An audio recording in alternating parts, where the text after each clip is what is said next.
everyone. Today we'll be reading from Uncle Arthur's Bedtime Stories, Volume 1, page 91, Gladys and the Glue Bottle. Gladys and Jane, the little girl who lived next door, were playing happily with their dolls. Suddenly, something terrible happened. Just how it happened, nobody knows, but before anybody could do anything about it, the beautiful baby doll that Gladys prized so much had slipped out of Jane's arms and crashed upon the floor. "Oh, Jane," cried Gladys, "you've dropped my baby doll, and it's broken. Jane, how could you?" "I'm so sorry," said Jane. "I didn't mean to." Gladys picked up the doll and looked it over carefully. "Look, Jane," she said sorrowfully, "its head is broken. I could cry." "Oh," sighed Jane, as if it had been a real baby that had been hurt. "But don't cry, Gladys, please don't, or I shall cry too. What shall we do about it?" Now, some little girls would have started to quarrel over an accident like this, but not Gladys and Jane. They loved each other too much for that. And now, all that Gladys said was, "Let's see whether we can mend it." "Mend it? Do you think we could?" asked Jane. "I think so," said Gladys, trying to put the pieces together. "If only we had some glue." "I know where there's some," said Jane. "I saw a bottle downstairs. I'll go and get it for you." Off she ran, anxious to do all she could to make amends for dropping the precious doll. Very soon she was back again with a rather dirty old bottle of glue in her hand. "It looks very old," said Gladys. "I hope the glue will stick properly." "I hope so," said Jane, trying to open the bottle, "but the cork won't come out." "Let me try," said Gladys. But Gladys couldn't move it either.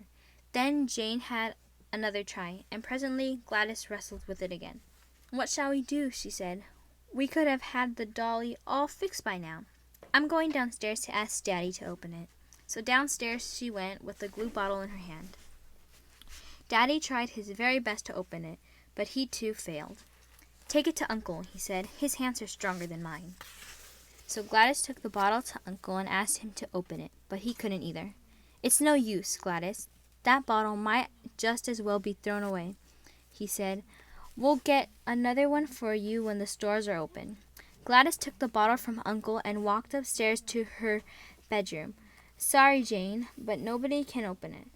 Uncle says he'll buy us a new bottle of glue when the stores open."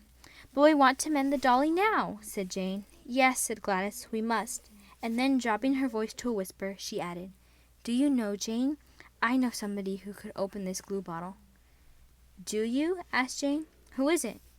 Gladys whispered in her ear, and Jane whispered back, "Yes, Gladys. Why didn't we think of that before?"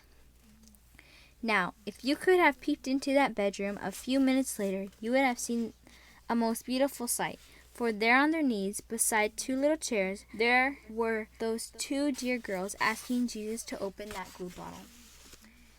"Dear Jesus," said Gladys, "Dolly's head is broken and needs fixing. We must have some glue. We can't open the bottle, neither can Daddy, nor Uncle, nor anybody, but I know you can. Won't you please open it for us? Amen." When they rose from their knees, Jane started to walk over to the glue bottle to try the cork, but Gladys stopped her. "No," she said in a loud whisper, "we must give him a chance to get it open." So there they both stood for 2 or 3 minutes in absolute silence, without speaking a word, waiting for Jesus to work for them.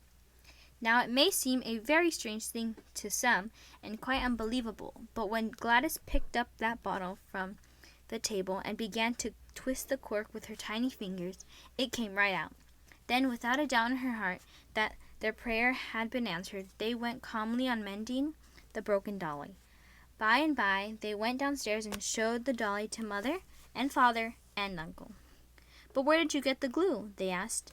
"Out of the bottle," they said. Then they told the wonderful story of what had happened upstairs. Nobody said a word for a while. They were too amazed to speak.